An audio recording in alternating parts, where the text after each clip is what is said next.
Selamat malam dan selamat datang. Khususnya kami ucapkan untuk yang terhormat Monsinyur Vitus Rubianto Solihin SX sebagai pemateri kita hari ini, lalu juga kepada Bapak Ibu sahabat peserta MBC sekalian.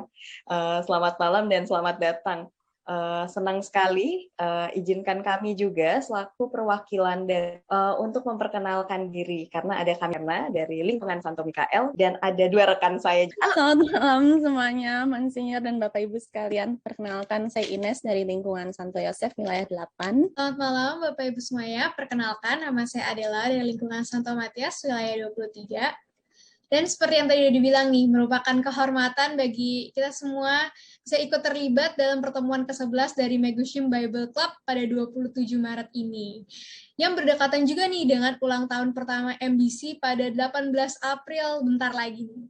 Nah, pertemuan ini juga semakin spesial karena kehadiran pembicara kita, yaitu Bapak Monsinyur Vitus Rubianto Solihin SE. Jadi Bapak Ibu, teman-teman semua, Monsinyur Vitus ini merupakan doktor kitab suci dari Universitas Kepausan Gregorianan. Sebelumnya ada mencakup sebagai tenaga pengajar dari STF Driarkara, lalu juga sebagai formator dan Dewan Provinsial Tarekat Saverian, dan tentu saja yang penting adalah pada 7 Oktober 2021 kemarin beliau resmi ditahbiskan sebagai uskup dari Keuskupan Padang. Bapak Ibu juga supaya kita ngobrolnya bisa lebih nyaman nih. Nah, oke. Untuk Bapak Ibu, untuk kenyamanan bersama nih, kami mohon kesediaannya. Yang pertama nih, boleh nih, untuk on cam nih, biar kita sama-sama nanti bisa berinteraksi, saling lihat satu sama lain, gitu. Dan yang kedua adalah untuk mematikan mikrofon saat nanti materi sedang dibawakan, biar kita sama-sama bisa menyimak dengan baik, gitu.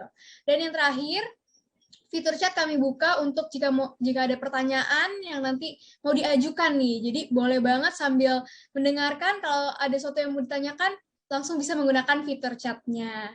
Seperti itu.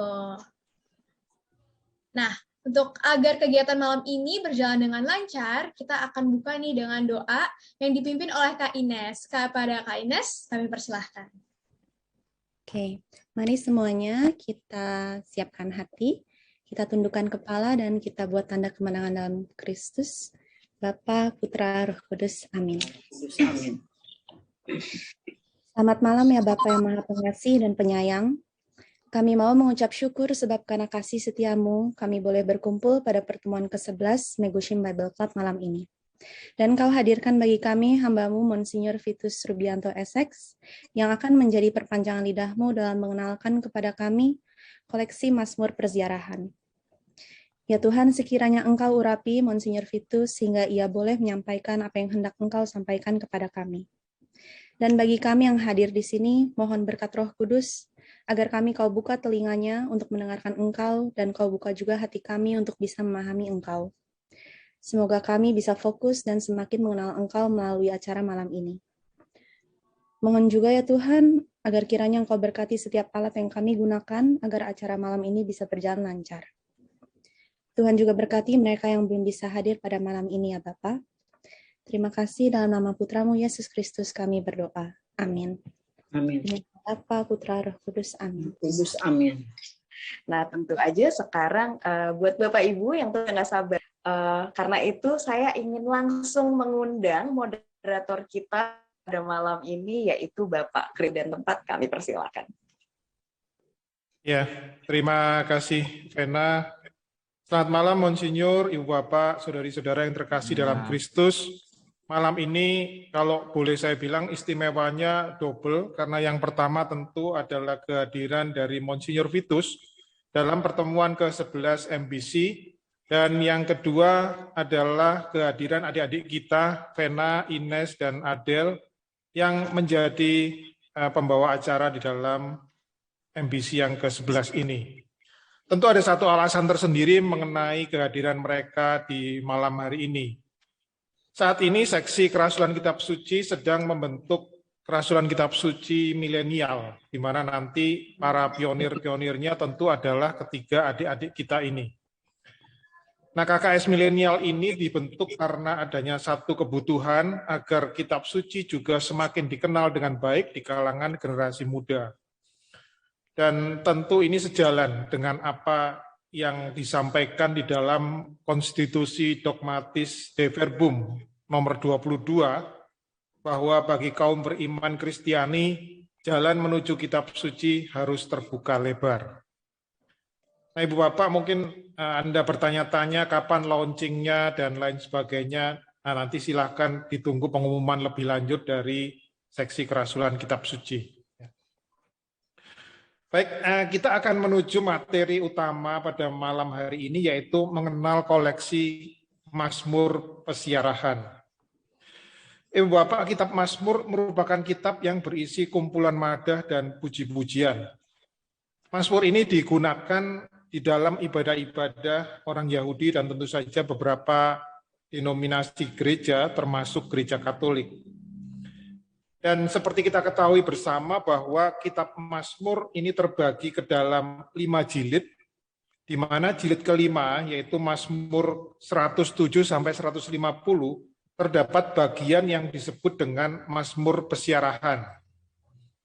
Apa dan bagaimana Mazmur Pesiarahan ini? Untuk itu mari kita dengarkan pengajaran dari narasumber kita, yaitu Monsinyur Vitus Rubianto Solihin SX. Kepada Bapak Monsinyur, waktu dan layar dipersilakan. Terima kasih, selamat malam semua. Sahabat-sahabat pencinta kitab suci dalam Megusim Bible Club yang hampir genap 1 tahun ya.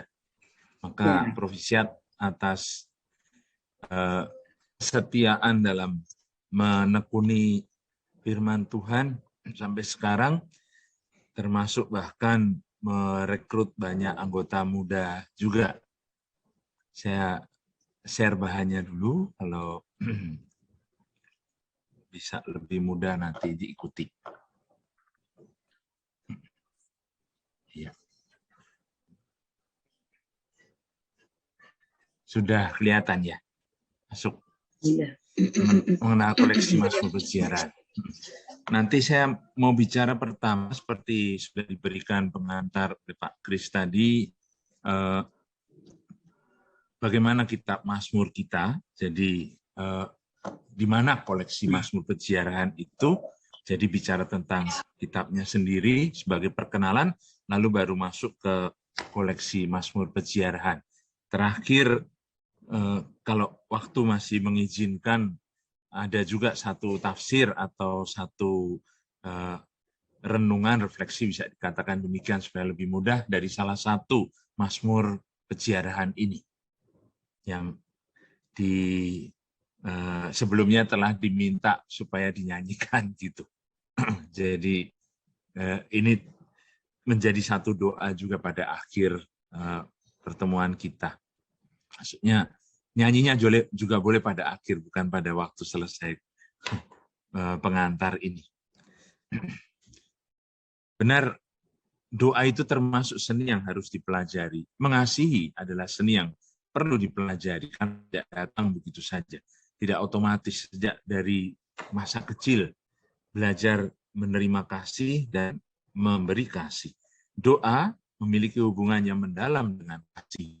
Semacam itu. Dengan relasi yang sudah dimulai dalam keluarga. Doa merupakan kisah hubungan yang nyata antara kita dengan Tuhan sendiri. Maka dalam hal ini, kalau kita bicara kitab Mazmur sebagai buku doa, justru karena definisi pertama kitab Mazmur adalah sebuah buku doa. Itu percakapan dengan Allah. Berdasar pada satu relasi tertentu antara manusia dengan Allah. Dari situ dibuat dan dikumpulkan Mazmur-Mazmur dalam kitab Mazmur ini. Maka kitab Mazmur mengajarkan pada kita sebenarnya hal-hal atau kata-kata yang dapat dan harus kita ungkapkan pada Allah pada waktu kita berdoa. Maksudnya justru karena buku itu berisi percakapan antara manusia dengan Allah yang kita sebut doa, maka belajar berdoa dengan demikian bisa mulai dengan belajar membaca kitab Mazmur setiap hari. Dengan hati dan sikap tubuh, bukan hanya dengan kepala dan akal saja, tapi dengan seluruh diri kita. Seperti kata Dietrich Bonhoeffer, seorang pendeta Protestan ini, the more deeply we grow into the Psalms and the more often we pray them as our own, the more simple and rich we our prayer become. Maksudnya makin dalam kita menghayati Mazmur, sebenarnya makin murni dan dalam juga doa kita. Makin kaya doa kita. Masih dikatakan oleh pastor, mungkin evangelis dia ya, dari saudara-saudara Kristen Protestan yang termasuk pahlawan di situ, seorang teolog tapi sekaligus martir. Dia mengatakan jika kitab suci itu punya satu buku doa, kita harus menyimpulkan bahwa sabda Allah bukan hanya kata-kata yang diucapkan Allah kepada kita, karena kitab suci adalah sabda Tuhan, tapi juga kata-kata yang Tuhan mau supaya kita ucapkan kepadanya. Tidak tahu kalau mengerti permainan kata ini. Ini terjemahkan soalnya. Kitab Mazmur itu dikatakan sabda Tuhan, padahal sebenarnya isinya doa. Doa kita kepada Tuhan. Lalu bagaimana menjelaskan? Justru kata-kata Bonhoeffer saya kira paling tepat mengungkapkan hal itu. Justru karena sabda Allah bukan hanya kata-kata yang diucapkan Allah kepada kita, tapi juga kata-kata manusia mau disampaikan kepada Tuhan, itu berarti di dalam kitab suci, Allah sendiri mau mendengar kata-kata itulah yang diungkapkan kepadanya. Seperti ungkapan hati umat Israel melalui para pemazmurnya. Kalau ternyata kadang-kadang kata-kata yang sangat keras, harus dibaca dalam keseluruhan itu. Kata-kata yang sangat penuh keprihatinan dibaca dalam konteks yang sama, bukan dalam satu penafsiran yang terpisah-pisah, begitu maksudnya. Justru ini perlu disadari sejak awal, karena tadi seperti dikatakan pada pengantar, memang kitab Mazmur kita itu kumpulan dari macam-macam Mazmur. Kitab Mazmur itu satu buku yang terdiri dari berbagai kumpulan kecil Mazmur-Mazmur. Mungkin kalau mau dibayangkan seperti kita pernah lihat orang Yahudi yang pergi ke tembok ratap, di situ berdoa, beberapa orang memasukkan intensi atau doa di dalam celah-celah batu-batu di situ. Jadi doa-doa itu yang katanya dulu sudah tradisi yang sangat lama, dikumpulkan dan kemudian disusun jadi satu lagu kidung Mazmur yang merupakan doa umat Israel. Pelan-pelan dari macam doa itu dikumpulkan menjadi satu koleksi yang satu sama lain akhirnya dicari kaitannya. Tentu saja kalau kita membaca kitab Mazmur bukan sekedar kumpulan yang berarti clipping saja, tetapi seperti tadi juga sudah dikatakan dalam pengantar, terdiri dari 5 jilid. Kalau terdiri dari 5 jilid berarti sudah ada orang yang membuat jilid-jilid itu. Sudah ada orang yang melihat bagaimana jilid pertama dibuat lebih dulu dalam susunan itu dibanding jilid kedua. Bagaimana Mazmur-Mazmur itu dalam kelompok yang akhirnya bisa disebut jilid 1, 2, 3, 4, 5. Ada urutannya maksudnya. Maka bukan sekedar koleksi yang berarti menempel-nempel saja dalam satu kolase atau clipping koran gitu. Tapi satu peredaksian. Hal ini berarti kitab Mazmur memang disusun melalui proses penambahan terus-menerus dari kumpulan kecil, aslinya mungkin, dengan koleksi-koleksi Mazmur yang kecil-kecil sampai ditambah dengan yang baru sampai akhirnya menjadi betul satu kitab yang kita punya di tangan kita.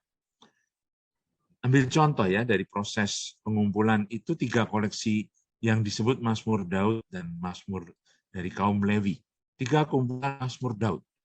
Dari ayat Mazmur 3 sampai Mazmur 41 yang di dalam jilid pertama. Mazmur 51 sampai 72 di jilid kedua. Mazmur 101 dan 103 dalam jilid keempat. Mazmur 108, 110, 138 sampai 145 dalam jilid yang kelima.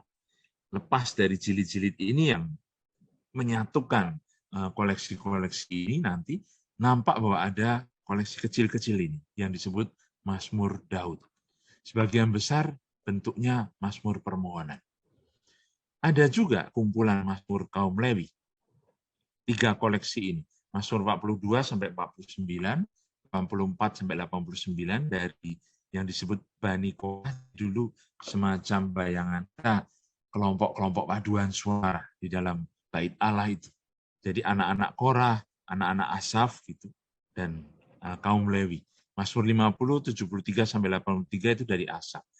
Dominan di sini dalam koleksi atau kelompok Mazmur kaum Lewi ini atau paduan suara ini adalah unsur pujian dan ratapan. Artinya apa bedanya permohonan dan ratapan?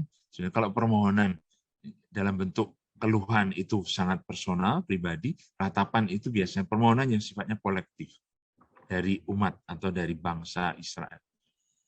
Yang lain, kita lihat Mazmur dalam koleksi 3-4 kumpulan Mazmur Halel. Khasnya judulnya Haleluya. Coba kalau saudara-saudari buka kitab Mazmur, nanti lihat Mazmur 105 sampai 107, ada judul Haleluya itu. 111 sampai 118 bersama sebenarnya kelompok 113 sampai 118 itu lagu Halel yang dinyanyikan pada waktu perjamuan Paskah Yahudi, Halel Paskah. Ada yang Halel Agung. Ya, jadi yang ini katanah atau kecil, yang ini yang kecil itu yang 146 sampai 150, lalu yang gadolah atau yang besar itu 135 sampai 136. 2 Mazmur ini. Ciri khasnya tadi pada judulnya Haleluya. Kalau saya bicara judul, Bapak Ibu saudara-saudari, tolong perhatikan judul itu bukan yang ditulis dengan warna hitam di bold di atas angka Mazmur. Itu judul yang membantu kita diberikan oleh editor atau penerjemah kitab suci. Jadi bukan dari teks aslinya sendiri. Sementara teks aslinya itu judulnya tidak dihitamkan seperti itu. Jadi termasuk dalam ayat 1 atau di atas ayat 1 di dalam teksnya. Ya, nanti justru karena itu kita punya kumpulan Mazmur ziarah yang ciri khasnya judul itu memakai kata nyanyian ziarah. Di awal setiap Mazmur, jadi di ayat 1, kalimat pertama, nyanyian ziarah. Ada juga sekumpulan Mazmur Rajawi yang ciri ungkapannya, ciri dalam Mazmur itu ada ungkapan Tuhan itu Raja. Banyakan dari bagian ketiga atau jilid ketiga dari kitab Mazmur. Jilid ketiga dan kemudian berkembang jilid keempat karena di situ ada teologi yang makin lama umat Israel makin sadar, dan para pemazmur dalam teologinya makin sadar bahwa satu-satunya raja bukan raja manusiawi tapi raja itu adalah Tuhan sendiri. Nanti kita akan kembali pada Mazmur ziarah ini yang masuk dalam satu koleksi kumpulan Mazmur yang sebenarnya berjudul Shir HaMa'alot dalam bahasa aslinya yang berarti lagu pendakian. Maka ada unsur mendaki atau naik. Diterjemahkan dalam bahasa Indonesia nyanyian ziarah. Berarti ziarah itu selalu naik atau mendaki. Mazmur-mazmur lain yang tersebar di sana-sini dalam bentuk koleksi-koleksi yang lebih kecil, mungkin pernah mendengar dari pengajar yang lain, juga Pater Martin,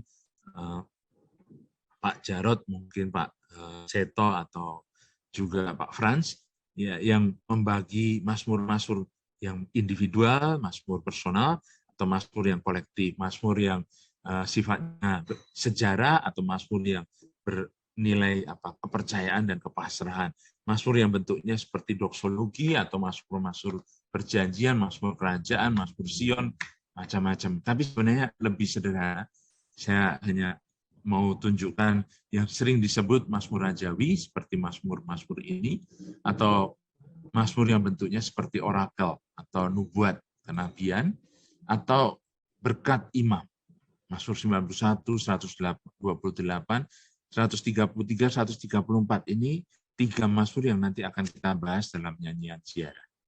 Meditasi kebijaksanaan itu termasuk sekali lagi Mazmur 1 bersama Mazmur 2 menjadi pembuka dari kitab Mazmur. Ini Mazmur yang tersebar-sebar bisa dikelompokkan di dikumpulkan dalam koleksi yang sebenarnya beda-beda antara satu penafsir dengan penafsir yang lain, karena inilah akibat dari cara memandang kitab suci kita dengan mungkin yang saudara-saudari pernah dengar dengan satu metode pendekatan jenis sastra. Jadi jenis sastra itu menarik waktu tahun 50-an ke atas, membuat banyak ahli menggolong-golongkan teks kitab suci dan perikopnya itu dalam jenis-jenis sastra ini. Ada yang bentuknya jenis sastra itu bisa dikatakan seperti prosa dan puisi yang besar. Lalu jenis sastra yang bentuknya seperti Mazmur berarti bentuk doa yang terbagi-bagi dalam macam-macam jenis-jenis sastra ini. Kita tidak masuk dalam kerumitan ini karena pembagian yang mau saya tonjolkan terutama adalah melihat Mazmur sebagai satu buku, satu kitab doa. Nah, kembali ke tadi yang sudah dikatakan Mbak Kris di awal sebagai pengantar, kitab Mazmur kita itu tersusun dalam 5 jilid. Tersusun berarti memang sudah diatur. Tidak bisa dibolak-balikkan. Maksudnya orang boleh membaca tentu saja Mazmur dari mana saja ya. Tapi kalau kita mau baca sebenarnya mempelajari Mazmur dengan cara yang memang menghormati pengarang kitab Mazmurnya, bukan hanya satu, mestinya mengikuti juga struktur itu. Buku pertama atau jilid pertama, jilid kedua, jilid ketiga, jilid keempat, dan kelima. Artinya, kenapa diberi judul itu ada di teks kitab suci kita juga kan? Dikatakan di awal itu, Mazmur di atas judul Mazmur 1 ada tulisan jilid pertama, Mazmur 1 sampai 41.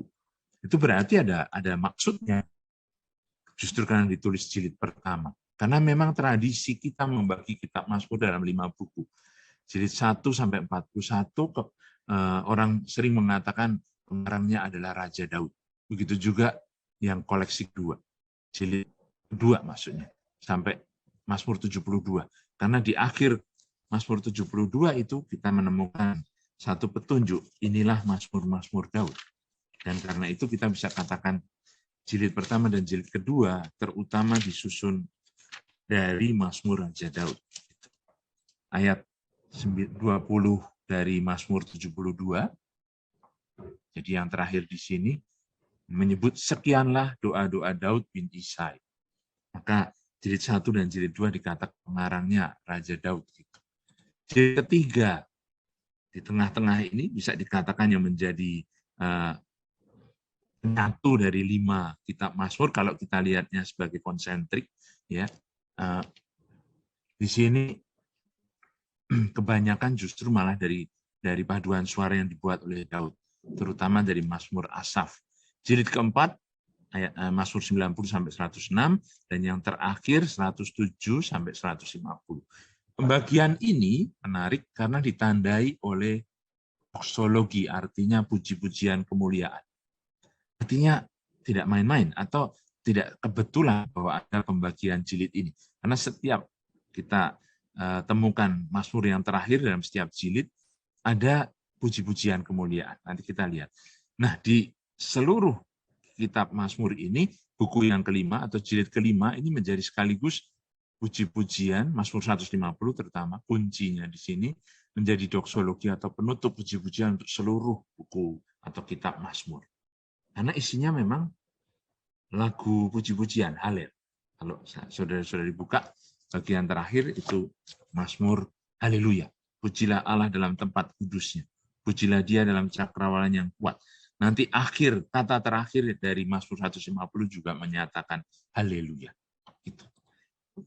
Bagi kitab suci dalam bahasa Yunani, Septuaginta, yang menjadi dasar kitab suci Katolik, maupun yang Santo Hieronymus terjemahkan dari kitab suci berbahasa Ibrani dan Yunani ke dalam bahasa Latin yang namanya Vulgata, mengenal pembagian 5 jilid ini. Jadi pembagian 5 jilid ini sudah dari sejak Septuaginta, berarti sudah abad kedua sebelum Masehi, ya bisa dikatakan demikian. 5 jilid, kalau kita katakan bukan kebetulan juga, karena apa? kitab Taurat atau Pentateuk itu juga 5 kitab. Dari yang pertama sampai terakhir. Ada kata-kata dari tradisi atau penafsiran Mazmur pertama dalam buku orang Yahudi yang namanya Midrash. Midrash Mazmur pertama itu bunyinya begini, seperti Musa memberikan 5 kitab Taurat pada umat Israel, begitu juga Daud memberikan 5 kitab Mazmur bagi umat Israel. Lihat dibandingkan tokoh Musa dan tokoh Daud di sini. Musa memberi 5 kitab Taurat, Kejadian, Keluaran, Imamat, Bilangan, dan Ulangan. Daud memberi 5 jilid kitab Mazmur ini. Berjudul, Berbahagialah Orang, di Mazmur 1. Buku ini yang berjudul Untuk Pemimpin Biduan Nyanyian Pengajaran Bani Korah di Mazmur 42, awalnya jilid 2. Lalu awal jilid 3, Mazmur Asaf. Lalu doa Musa Abdi Allah, ya, di Mazmur 90, awal jilid 4. Dan biarlah itu dikatakan orang-orang ditebus Tuhan sebagai judul dari jilid ke-5 terakhir. Akhirnya seperti Musa memberkati Israel dengan kata-kata, diberkatilah hai engkau Israel, dalam kitab Ulangan bab 33, hampir bab terakhir kitab Ulangan. Begitu pula Daud memberkati Israel dengan kata-kata, diberkatilah manusia. Memang kalau kita lihat, bukan sembarangan ternyata ungkapan-ungkapan ini, karena justru bisa kita pakai untuk melihat bahwa ternyata orang membagi jilid-jilid itu dengan satu keteraturan yang bisa kita jadikan kunci untuk membaca kitab Mazmur sebagai kesatuan. Artinya apa? Kalau belum pernah dicoba, kalau saudara-saudari baca kitab suci, coba pegang stabilo atau pensil berwarna atau apa terserah. Kata yang terulang, kata yang memesan, bukan yang memesan saja sebenarnya, yang diulang-ulang ditandai. Nah, satunya misalnya doksologi atau puji-pujian. Tempat doksologi penutup menempati posisi strategis yang menandai pembagian ke-5 jilid dalam kitab Mazmur. 4 doksologi tentu saja dari pertama, Mazmur 41, itu penutup dari jilid pertama, ada kata-kata ini, ayat 14. Terpujilah Tuhan Allah Israel dari selama-lamanya sampai selama-lamanya. Amin. Ya, amin. Mazmur 72, yang terakhir dari si jilid kedua. Terpujilah Tuhan Allah Israel yang melakukan perbuatan ajaib seorang diri. Terpujilah kiranya, namanya mulia selama-lamanya. Kiranya kemuliaannya memenuhi seluruh bumi. Amin. Ya, amin. Lihat, nada yang sama, amin ya amin, dan terpujilah ini menunjukkan ini ungkapan doksologi atau puji-pujian. Aneh, muncul lagi di bab 89 atau Mazmur 89 yang menutup jilid ketiga. Terpujilah Tuhan untuk selama-lamanya. Amin ya amin. Dan pada jilid keempat, terpujilah Tuhan Allah Israel dari selama-lamanya sampai selama-lamanya. Biarlah seluruh umat mengatakan amin, haleluya. Orang bertanya, lalu yang jilid kelima? Jilid kelima rupanya punya doksologi 5 Mazmur itu dari 146 sampai 150. Bukan satu kombinasi yang kebetulan juga kalau dalam Mazmur itu bisa kita jadikan kunci untuk menandai bahwa memang 5 jilid ini menunjukkan kesatuan kitab Mazmur. Karena apa? Puji-pujian tadi atau doksologi didahului oleh ucapan bahagia. Kitab Mazmur itu perpaduan antara berkat dan pujian. Berkat itu untuk kebahagiaan kita, manusia. Pujian itu syukur untuk Tuhan, bagi Allah. Ayat Mazmur 41 tadi, kita sudah baca puji-pujiannya. Di ayat 2 dalam Mazmur itu ada kata berbahagialah orang yang memperhatikan orang lemah. Di Mazmur 72, ayat sebelumnya mengatakan kiranya segala bangsa saling memberkati dengan namanya dan menyebut dia berbahagia. Ada kata bahagia ini. Mazmur 89 di akhir dari jilid ketiga, berbahagialah bangsa yang tahu bersorak-sorai. Berbahagialah orang-orang yang berpegang pada hukum. Itu di Mazmur 106 yang menutup jilid keempat. Dan di Mazmur 146, tadi dikatakan doksologinya dari Mazmur 146 dan 150 kan. Mazmur 146 ayat 5 langsung mengucapkan, berbahagialah orang yang mempunyai Allah Yakub sebagai penolong. Seperti mengingatkan kita pada awal kitab Mazmur, ada ucapan bahagia dalam Mazmur 1 dan Mazmur 2. Apa ini kebetulan? Pasti tidak. Orang yang membuat, yang menyusun kitab Mazmur betul-betul punya strategi, sehingga kalau kita teliti membaca kitab Mazmur dalam kesinambungan, lalu kita akan lihat tanda-tanda ini. Jilid-jilid itu mempermudah kita untuk melihat kitab Mazmur dalam satu kesatuan. Benar, ya, kita bisa melihat Mazmur begitu saja keseluruhan tanpa harus memperhatikan jilid. Kembali kepada kenyataan perdaksian dari koleksi-koleksi kecil tadi. Tapi kita perhatikan secara lebih sederhana, tanpa harus masuk pada rumitnya pembagian jenis sastra, dengan mengingat bahwa sebenarnya di dalam kitab Mazmur itu sebagai kitab doa, ada doa dari kita manusia dan jawaban dari Tuhan. Ada berkat yang diberikan oleh Allah kepada umat Israel dan permohonan atau puji-pujian yang berasal dari umat kepada Allah, Tuhan mereka. Maka kita lihat, coba dari ayat Mazmur 1 sampai Mazmur terakhir, itu satu silih berganti antara permohonan, pujian. Permohonan, Mazmur Daud sering dikatakan Mazmur permohonan, lalu ratapan, pujian. Pujian, permohonan, pujian, permohonan, atau penyerahan diri. Mazmur-mazmur ziarah itu bentuknya seperti satu pujian dan permohonan dalam bentuk satu pasrahan. Lalu puji-pujian dan permohonan. Jadi, Bapak, Ibu, Saudara-saudari, Mazmur itu punya dua gerak. Dari bawah ke atas, atau dari atas ke bawah. Dari manusia yang bersyukur pada Tuhan dalam puji-pujian, dan Tuhan yang memberikan berkat. Yang silih berganti, seperti dua irama musikal dalam kitab Mazmur.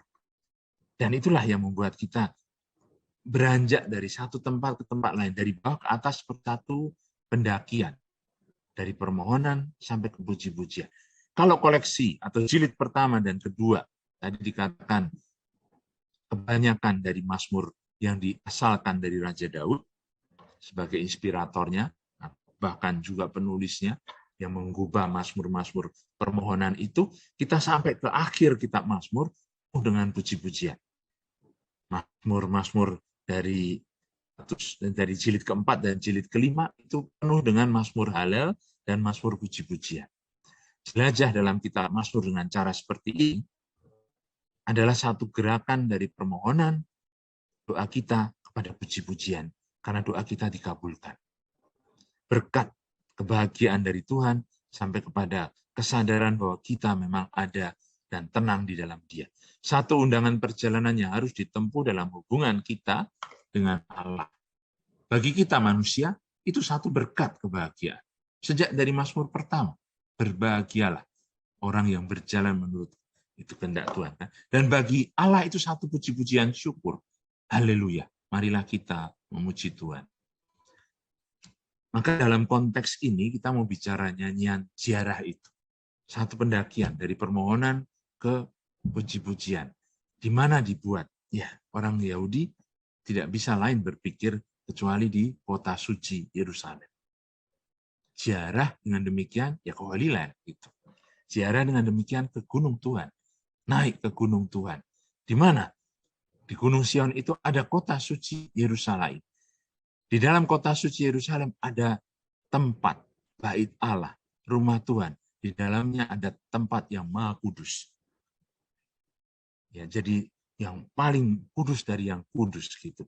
Kita punya tradisi dalam tabernakel, tapi sebenarnya tempat yang kudus itu tidak lain adalah Tuhan sendiri yang hadir di sana.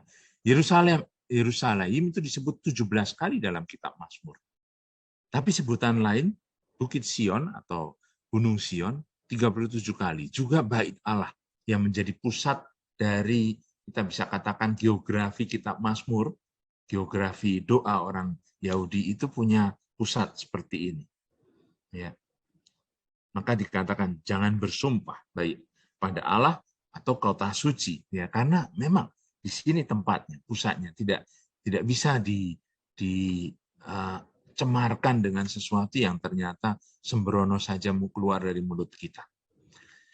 Oleh karena itu kalau kita lihat dalam Mazmur 48 misalnya, mengenal Yerusalem itu bagi orang Yahudi berarti mengenal Allah sendiri. menceritakan Yerusalem atau tentang Yerusalem sama dengan menceritakan perjumpaan umat dengan Allah.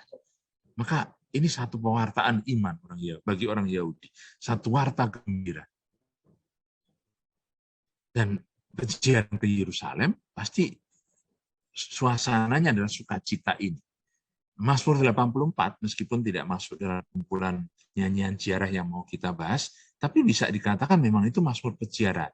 Ya, ada dua yang penting poin yang bisa kita angkat dari Mazmur 84 ini. Pertama, hasrat yang mendalam orang Yahudi akan kota suci itu. Nampak sekali dalam ayat 2 dan ayat 4. Coba kita lihat. Jiwaku hancur karena merindukan pelataran-pelataran rumah Tuhan. Hatiku dan dagingku bersorak-sorai kepada Allah yang hidup. Hancur, tapi sekaligus di sini bersorak-sorai. Artinya sesuatu yang begitu diremukan oleh kerinduan, sampai tidak bisa lain, hanya sampai pada kerinduan itu. Terpenuhnya kerinduan itulah sukacitanya. Bahkan burung pipit telah mendapat sebuah rumah. Burung layang-layang sebuah sarang. Tempat menaruh anak-anaknya pada mesbah-mesbah-Mu ya Tuhan, semesta alam. Ya Rajaku dan Allahku. Kalau binatang saja dipelihara, artinya tidak diusir dari rumah Tuhan, karena bisa menaruh sarangnya di sana. Apalagi kita. Berbahagialah orang-orang yang diam di rumah, yang terus-menerus memuji-muji Engkau. Berbahagialah manusia yang kekuatannya di dalam Engkau, yang berhasrat mengadakan ziarah. Ya kan?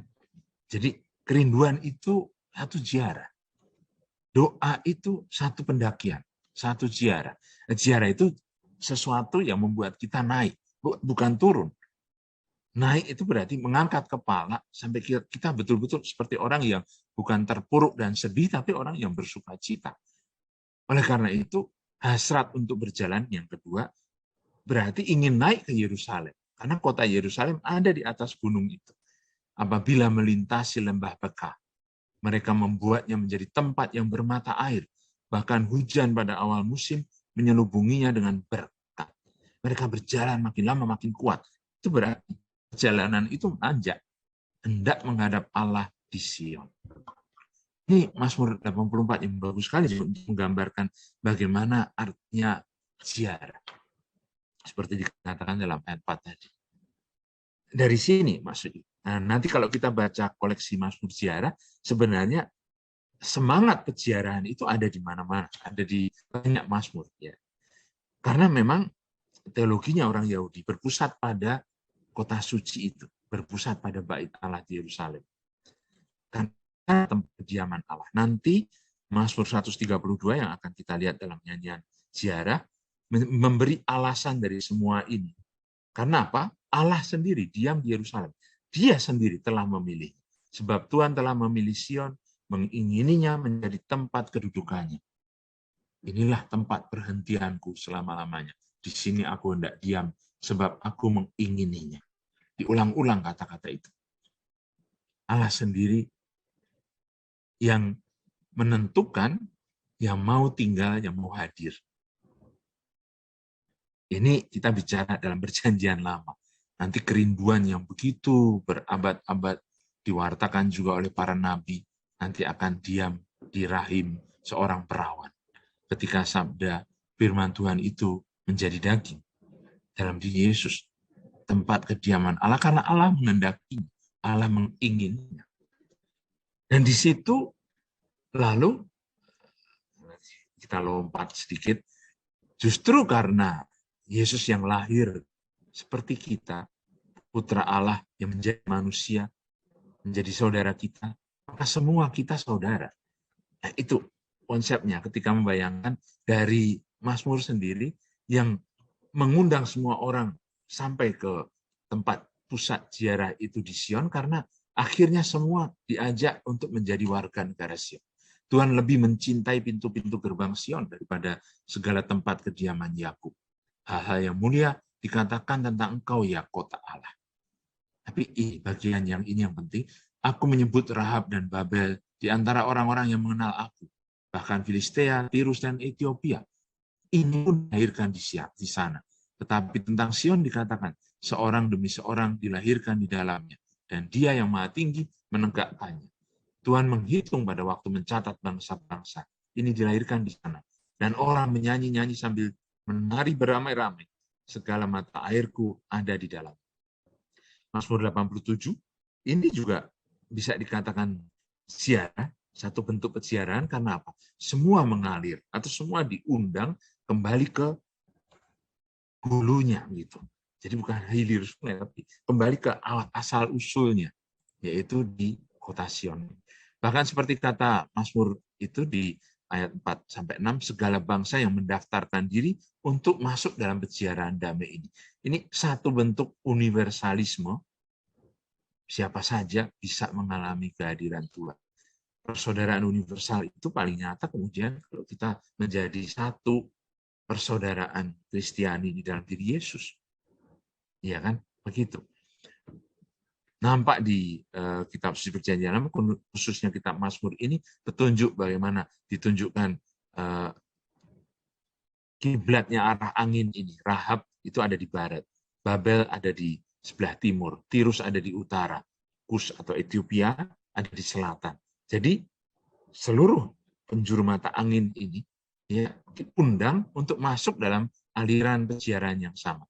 Karena hak kewarganegaraan itu ontologis. Ontologis itu maksudnya sudah ada di DNA kita. Sama-sama manusia yang punya benih-benih kasih ilahi. Berakar pada kodrat manusia seperti dikatakan di ayat 7 ini. Orang menyanyi-nyanyi sambil menari beramai-ramai karena segala mata airku ada di dalam. Kita berasal dari Dia. Dari Allah. Dan kembali kepada Dia. Cukup sampai di sini pengantarnya, kita masuk ke koleksi kitab Mazmur dengan konsep yang tadi kita sudah miliki, pendakian. Koleksi Mazmur 120 sampai 134 itu berjudul Sir Hama'alot. Sir itu lagu, Ma'alot itu aliyah, itu berarti jalan naik gitu. Ya, Hama'alot itu berarti nyanyian ziarah. Sir Hama'alot itu berarti nyanyian ziarah, karena Hama'alot ini berarti satu pendakian. Maka ziarah bisa kita artikan selalu gerak naik gitu. Dan memang 120 sampai 134 kalau dihitung ada 15 Mazmur dalam satu koleksi nyanyian ziarah di buku jilid 5 ini. Seperti mau mengatakan kok bisa pas 15 anak tangga yang naik di halaman bagian dalam bait Allah itu. Seperti kita diajak untuk masuk ke dalam titik di mana nanti peziarahan akan tiba pada tempatnya di mana Allah hadir. Anak tangganya ada 15. Artinya tinggi sekali ya di kota, di bait Allah di Yerusalem itu. 3 kali setahun orang naik ke Yerusalem. Sekurang-kurangnya pada hari Raya Paskah, pada hari Sabuat atau pesta 7 minggu itu, dan Sukot atau pesta Pondok Daun. Ketika bait Allah sudah selesai di ini, orang-orang Yahudi tidak merayakan hari-hari besar ini di rumah dan di sinagoga, tapi disatukan di bait Allah yang dibangun Salomo itu, ya. Sehingga disatukan di sana sampai akhirnya dihancurkan. Tapi sebelum masa pembuangan itu, ketika orang-orang Yahudi mulai berpusat di sinagoga, sebelumnya perayaan-perayaan diadakan di. Nah, ketika bait Allah dibangun kembali oleh Raja Herodes pada pembangunan kedua, lalu ritus itu dihidupkan lagi. Orang tidak berdoa sendiri-sendiri, tapi bersama di bait Allah. Maka pada zaman Yesus, sekurang-kurangnya orang-orang Yahudi yang sudah dewasa merayakan hari raya besar ini 3 kali setahun pergi ke Yerusalem. Naik gitu. Gerakan naik ini menunjukkan setiap Mazmur sepertinya menceritakan satu tahap ziarah itu. Nama Yerusalem ya, memang penting, kota suci atau di Sion, sering 3 istilah ini disebut-sebut dalam 8 Mazmur dalam koleksi nyanyian ziarah. 122, 125, 126, 127, 128, 129, dan 120. 132 serta 134. Tidak semua menyebut dengan nama yang sama, Yerusalem. Kadang ada yang sebut kota itu, tapi maksudnya tidak lain adalah kota Yerusalem. Semua Mazmur ziarah ini singkat, kecuali Mazmur 132 yang paling panjang. Biasanya sederhana, Mazmurnya, jernih, mudah dihafal, dan diulang-ulang oleh para peziarah karena itu seperti nyanyian waktu pendakian. Maka memang bentuknya satu lagu yang mudah dihafal. Kita mulai dari yang pertama. Saya tidak akan masuk satu persatu, tapi di awal ini paling tidak kita lihat nyanyian ziarah secara lebih detail gitu. Mazmur 120 sebagai pembukaan dari koleksi itu menunjukkan puncak pendakian rohani itu yang diharapkan adalah shalom atau damai sejahtera. Titik berangkatnya ini, Mazmur pertama dalam koleksi nyanyian ziarah. Nyanyian dari seorang asing yang mengalami pembuangan. Dalam kesesakan aku berseru pada Tuhan, dan Ia menjawab aku. Ya Tuhan, lepaskanlah aku dari bibir pendusta, daripada lidah penipu. Apakah yang diberikan kepadamu dan apakah yang ditambahkan kepadamu, hai lidah penipu? Panah-panah yang tajam dari pahlawan dan bara kayu arar. Celakalah aku kan harus tinggal sebagai orang asing di Mesech, karena harus diam di antara kemah-kemah Kedar. Cukup lama aku tinggal bersama dengan orang-orang yang membenci perdamaian, tapi aku ini suka perdamaian. Apabila aku berbicara, maka mereka menghendaki perang. Tapi aku ini suka perdamaian. Ini sebenarnya tujuannya, doanya. Tapi pendoa atau pemazmur ada di dalam lingkup jauh dari Yerusalem. Mulainya ziarah itu di tempat pembuangan, di tempat terasing gitu. Dimanapun kita ada, sebenarnya memang kita berada dalam pembuangan bersama dengan orang-orang yang membenci perdamaian. Juga saat ini, hari ini masih ada orang yang bicara tentang blok dan blok timur, Rusia dan Ukraina. Artinya kita pun merindukan damai itu. Kita mencari damai yang belum kita miliki dan tidak pernah seolah-olah kita miliki.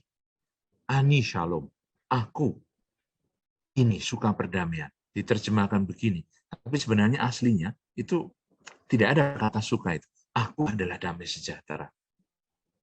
Maka sebenarnya ketika orang bicara dan menghendaki perang itu melawan apa yang menjadi artinya kodratnya si pemazmur sendiri. Orang yang pencinta damai. Artinya yang suka perdamaian. Bukan konflik dan kekerasan. Pokok perhatian mazmur-mazmur ini, nanti kita lihat, diawali dengan cara demikian justru karena nanti pokok perhatiannya, fokusnya memang shalom. Damai sejahtera bagi orang yang rendah hati, bagi orang yang tidak berdaya. Karena ya hanya Allah sendiri yang memberikan damai yang sejati itu. Itu sebabnya orang atau pemazmur berada di bumi seperti di pembuangan, di tempat yang jauh, di tempat terasing. Mazmur berikutnya 121 membalikkan satu keberangkatan, satu lompatan. Judulnya nyanyian ziarah, aku melayangkan mataku ke gunung-gunung. Dari manakah akan datang pertolongan? Ini kalau dinyanyikan dalam bahasa Ibrani. Esa enai harim ma'ain etsri. Aku melayangkan mataku ke gunung-gunung. Dari mana datang pertolonganku? Pertolonganku dari Tuhan.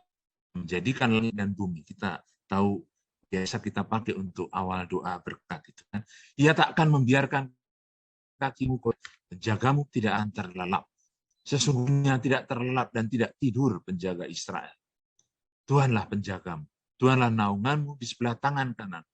Matahari tidak menyakiti engkau pada waktu siang atau bulan pada waktu malam. Menjaga engkau terhadap segala kecelakaan. Ia menjaga nyawamu. Tuhan menjaga keluar masuk dari sekarang sampai selama-lamanya. Kalau sebelumnya Mazmur itu menunjukkan bagaimana situasi pemazmur yang terasing, tidak aman dan tidak nyaman. Kali ini seperti satu berkat peziarah. Ayo bangkit, karena Tuhan gunung batuku. Ini gambar dari di Petra yang penuh dengan gunung-gunung batu gitu. Batu merah semacam ini, tapi membawa kita pada kontemplasi Tuhan yang menjaga kita. Berkat bagi yang akan berangkat ziarah. Kalau masuknya dari Yordan, sebelum masuk ke Holy Land, kita berkunjung ke Petra. Di daerah Yordan ini, di tempat di mana pernah dibuat film Indiana Jones itu. Dan batu-batu itu membawa kita nanti ke ke satu kontemplasi. Tuhan memang gunung batuku. Itu berkat untuk peziarah. Untuk mulai perjalanan itu. Impian akan kota damai, impian akan Yerusalem, itu seperti satu doa kerinduan yang tidak putus gitu. Nyanyian ziarah. Ketika dikatakan orang kepadaku, betapa bahagia.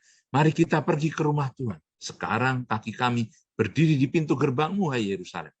Kan tadi baru mulai bergerak, baru mulai merasakan berkat Tuhan sebelum kita berangkat berziarah.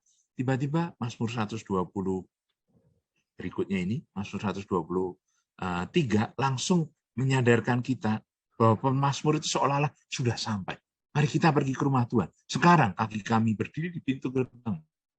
Kerinduannya itu begitu kuat sampai seolah-olah impiannya itu sudah di sana.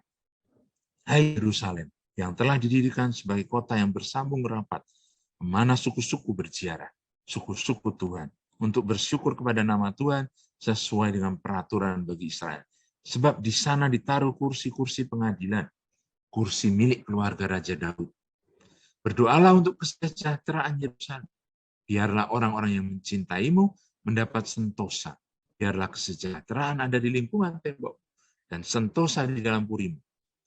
Ini masih doa. Jadi sebenarnya pemazmur sedang bergerak, belum sampai, tapi seperti seolah-olah sudah sampai. Kalau kita baca Mazmurnya 120, 121, 123, itu seperti satu urutan yang tiba-tiba meloncat dari awal titik tolaknya sampai ke tempatnya. Seolah-olah sudah sampai, padahal kita masih di awal, di Mazmur ketiga dari koleksi itu kan, Mazmur 122. Biarlah orang-orang yang mencintai 120, 121, 122, bukan 123, maaf. Ya. Oleh karena saudara-saudaraku dan teman-temanku, aku hendak mengucapkan, semoga kesejahteraan ada di dalam. Shalom. Oleh karena rumah Tuhan Allah kita, aku hendak mencari kebahagiaan, kebaikan bagimu. Itu doa dari umat yang secara personal tadi merasa terbuang, sekarang secara kolektif ya bersama-sama mengharapkan disatukan dalam keluarga Raja Daud ini yang memang mendapat janji Tuhan. Visi perdamaian ini Mazmur dari yang bisa dikatakan yang paling bagus di antara Mazmur-Mazmur tentang Sion. Ayat 1-2 tadi, sukacita peziarah yang berangkat membuat kita langsung sadar seolah-olah sudah sampai menunjuk kota Yerusalem, sudah di pintu gerbangnya. Padahal itu baru penampakan Shalom, penampakan damai sejahtera. Damai sejahtera atas Yerusalem ini tidak lain adalah tempat persatuan, persaudaraan, pusat budaya Israel, pusat politiknya orang Israel, kursi-kursi milik keluarga Raja Daud. Itu dipakai sebagai ungkapan pengharapan mesianik. Maka akhirnya doa untuk Yerusalem yang menjadi pusat berkumpulnya persaudaraan orang-orang yang mengharapkan kedatangan Mesias itu. 3 kali permohonan Shalom diungkapkan supaya terjadi segala yang disebut di atasnya.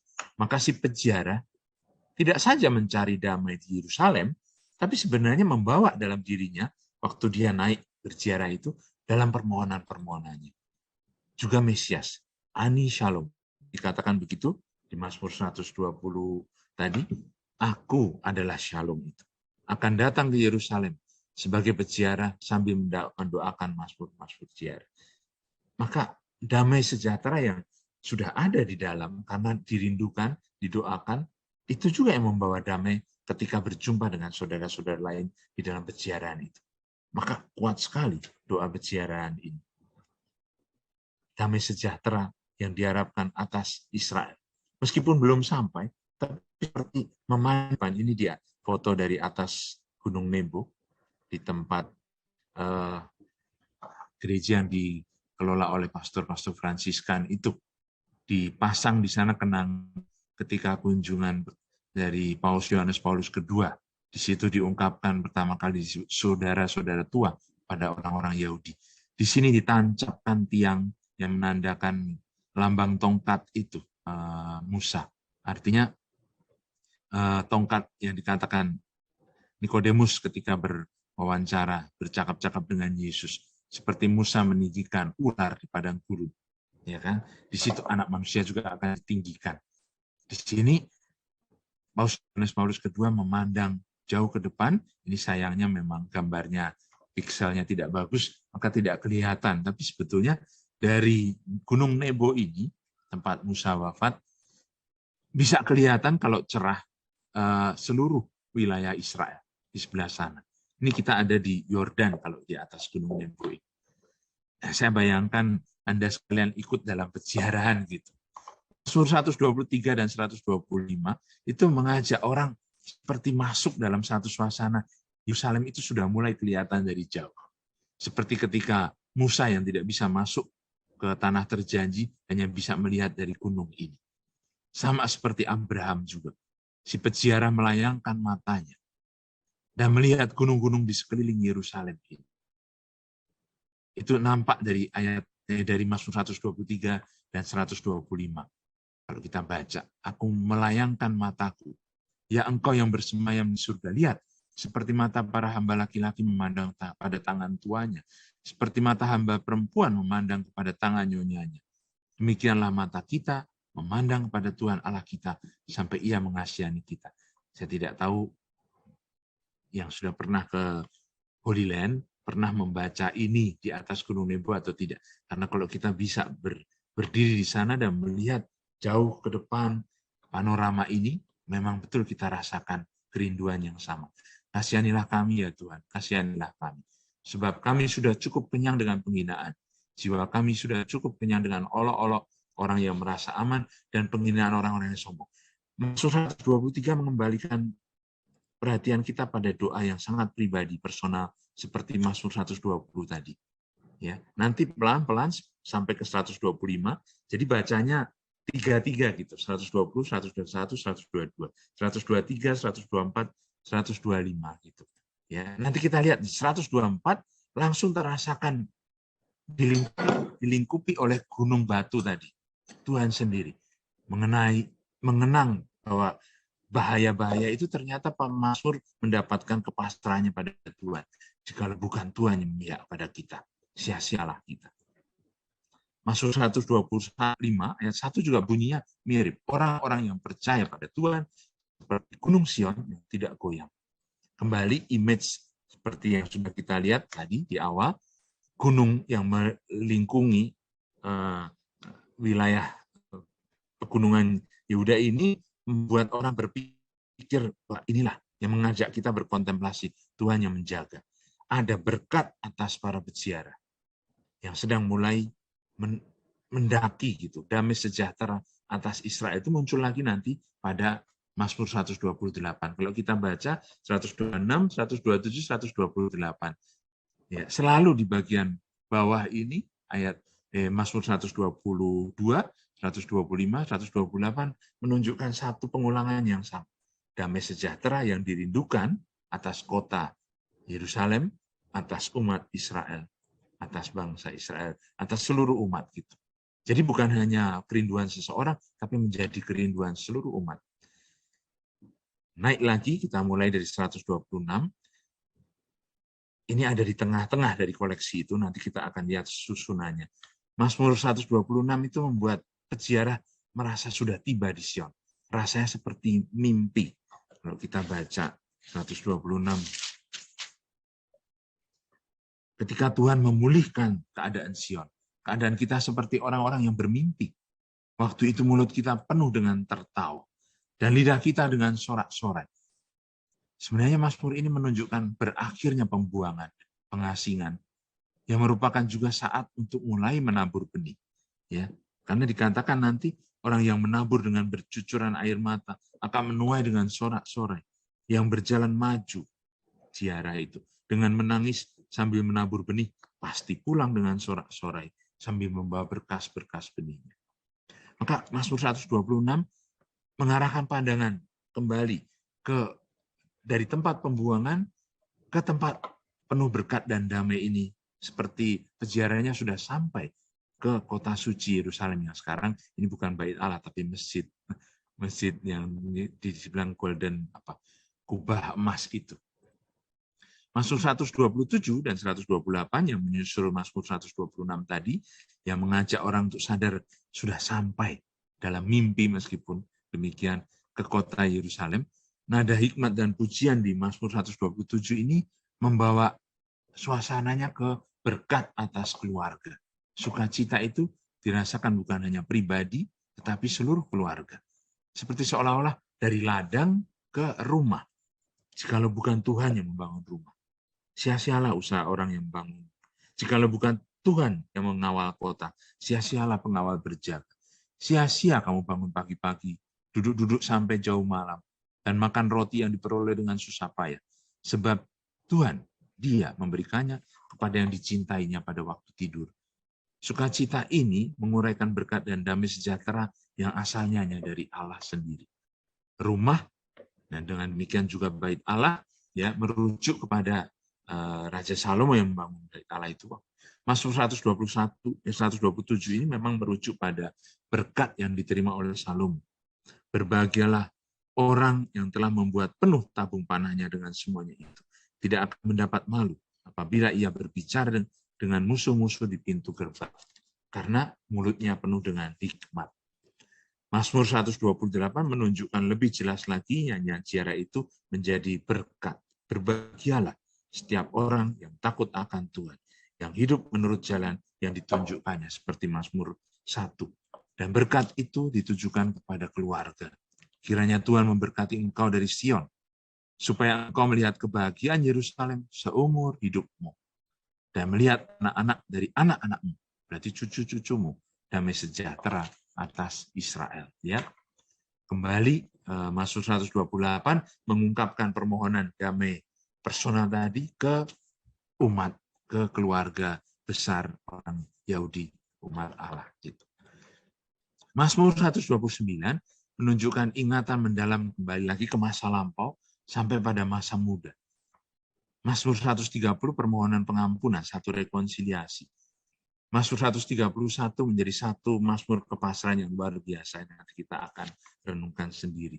Mazmur 132 ini yang paling panjang, sebenarnya nampak seperti bukan mazmur ziarah, tapi ada judul nyanyian ziarah. Diletakkan di sini karena mengungkapkan dasar teologis keterpilihan Yerusalem. Maksudnya, kenapa Tuhan memilih Yerusalem? Kita sudah lihat tadi. Justru di situ tempat di mana Tuhan sendiri ingin hadir, karena janjinya kepada Raja Daud. Dikatakan dengan ungkapan doa yang bagus sekali kalau saudara-saudari baca dengan cara bergiliran, ya, Mazmur itu dibaca pertama-tama satu kelompok, seperti seolah-olah itu yang bicara Daud. Sesungguhnya aku tidak akan masuk dalam kemah kediaman, tidak akan berbaring di ranjang petiduran. Sesungguhnya aku tidak akan membiarkan mataku tidur atau membiarkan kelopak mataku terlelap sampai aku mendapat tempat untuk Tuhan, kediaman yang maha kuat dari Yakub. Nanti akan dijawab. Tuhan telah menyatakan sumpah setia pada Daud. Ia tidak akan memungkirinya. Seorang anak kandungmu akan kududukkan di atas tahtamu. Ya. Jika anak-anakmu berpegang pada perjanjianku dan pada peraturan-peraturan. Sebab Tuhan telah memilih Sion, mengingininya menjadi tempat kedudukannya. Inilah tempat perhentianku selama-lamanya. Di sini aku hendak diam, sebab aku mengingininya. Jadi kalau doanya tidak akan diam dan tenang sampai Tuhan menemukan tempat, akhirnya Tuhan sendiri menjawab, memang di sini aku mau datang, mau hadir. Dan itu sebabnya Daud mendapatkan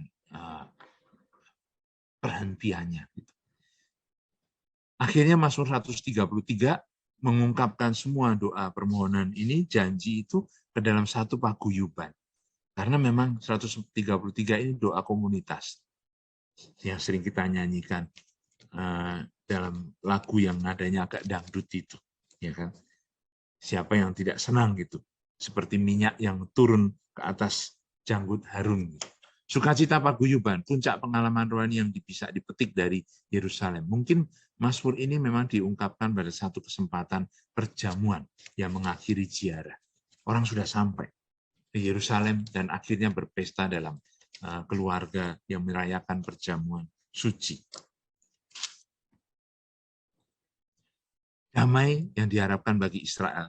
Mazmur 134 yang terakhir, ya, akhirnya menunjukkan berkat penutup dan perutusan. Berkat ini adalah anugerah yang merangkum semua anugerah, yaitu damai sejahtera. Mari, pujilah Tuhan, hai semua hamba Tuhan, yang datang melayani di rumah Tuhan pada waktu malam, angkatlah tanganmu ke tempat kudus dan pujilah Tuhan. Kiranya Tuhan yang menjadikan langit dan bumi memberkati engkau dari Sion. Kita diingatkan pada berkat tahun baru itu. Dibaca dari kitab Bilangan bab 6 ayat 26. Tuhan menghadapkan wajahnya kepadamu, memberi engkau damai sejahtera. Dan itulah damai sejahtera didapat karena Tuhan yang memandang kita. Kita yang mengarahkan pandangan dalam arti doa yang kemudian dijawab oleh Tuhan. Ini kalau ada saudara-saudari yang memang suka utak-atik dengan mencari kaitan ungkapan, kata-kata, ya strukturnya seperti ini sebenarnya. Setiap kali kita akan melihat 102 Mazmur itu disusun dalam 5 gulungan begini. Artinya ikatan 3-3 dalam 5 koleksi. Seperti jilid Mazmur tadi, 120 sampai 122, 123 sampai 125, 126 sampai 128. Coba perhatikan ada pengulangan dan perjalanan yang akhirnya setiap kali sampai lalu kembali lagi, sampai dan kembali lagi. Seperti tadi yang saya jelaskan. Di bagian tengah ini kuncinya ada di 127.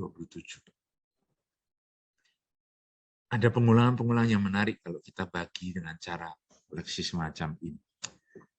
Itu, saudara-saudari, kalau kita masih bisa terus, saya tutup dengan satu renungan tentang Mazmur 131.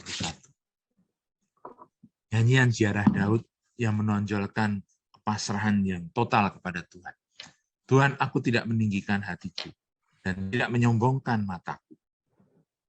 Harusnya menyombongkan hati, ya, meninggikan mata, tapi ini dibalik. Tidak meninggikan hati. Tinggi hati itu sombong. Tidak menyombongkan mataku. Artinya mata yang melihat yang terlalu besar. Aku tidak mengejar hal-hal yang terlalu besar atau hal-hal yang terlalu ajaib bagiku. Sesungguhnya aku menenangkan dan mendiamkan jiwa seperti anak yang disapi berbaring dekat ibunya.